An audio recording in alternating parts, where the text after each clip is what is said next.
Hey guys, it's Matt Emery with the Unfound Anamnesis, and today we are going to talk about the Explorer Manifesto. So, about 100 years ago, the builders decided they can no longer sustain themselves. There's no longer healthy for them to remain in main city. They're stagnated. Everybody's living on top of each other. They're not exhibiting what they were created to exhibit, and that is to be created in the creator's image and to create. And so the people of the future, these visionaries, decided they're going to go off and they're going to create Metropolia. And that act really shook something up in Main City. There's this group of people, more explorer tendencies, that had really stagnated. They stopped asking questions. They stopped challenging assumptions, and they had existed in this place where they thought they knew, and they defined everything, and they said, this is the city of the future. We've done it. We've discovered our world. We've discovered everything that the world has to know. But yet there's this phantom pain, almost this angst that says, no, you haven't. But they're in denial of that.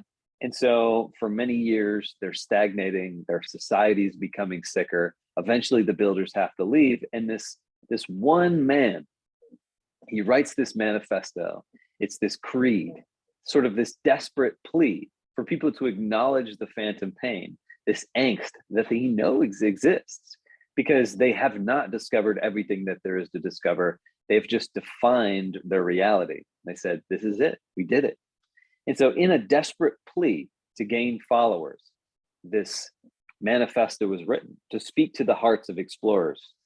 And in the wake of this manifesto, a group of people, explorers, split off. They decided, you're right, we're going to challenge ourselves.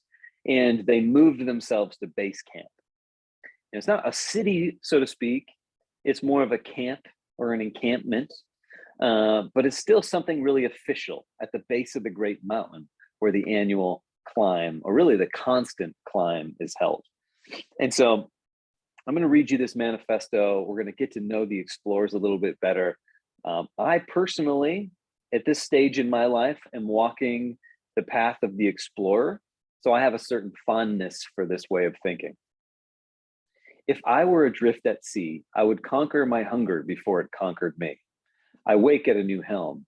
I put yesterday to bed, and at daybreak tread into a new realm. With each inhale I learn, I deepen, I steep myself in strain, and always reap a lesson. With each exhale I release, the clouds that shroud my ease roll out, revealing more of me, and I see with peace that I am not yet who I will be. My heart and legs are restless. I rose this morning to explore my best, so I will test my mettle and never settle.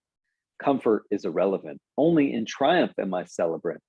I will not dress my life in decadence, but immerse myself in the elements. And someday, if I'm known by how I'm clothed, I will be defined by excellence.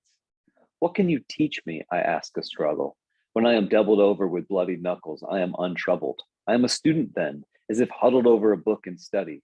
There's no moment that is wasted, no natural opponent untasted, but revelation that has been chased down and embraced.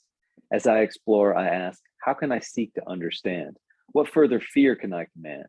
There's naught but unplanned corners, for today I am sojourned, and tomorrow I am a foreigner. The masterpiece is a mastermind. A couple questions in here. How can I seek to understand? That's a big one. The I don't know is such an empowering expression for an explorer. The revealing of something unknown to them, the ability to discover something new.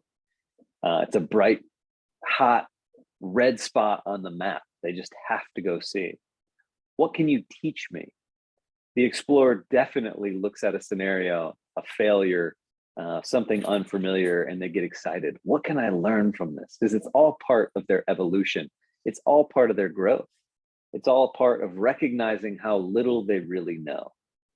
So if this feels like you, then maybe you're walking the path of the explorer.